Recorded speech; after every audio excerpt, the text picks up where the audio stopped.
Heute ist ein historischer Tag. Die SPD und die Grünen haben zusammen mit der CDU beschlossen, die Schuldenbremse zu beseitigen und unbegrenzte Schulden für die Zukunft zu machen, insbesondere auch für die Bundeswehr.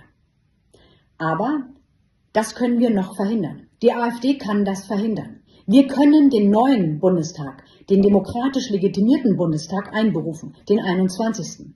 Das können wir tun. Und zwar zusammen mit der Linkspartei.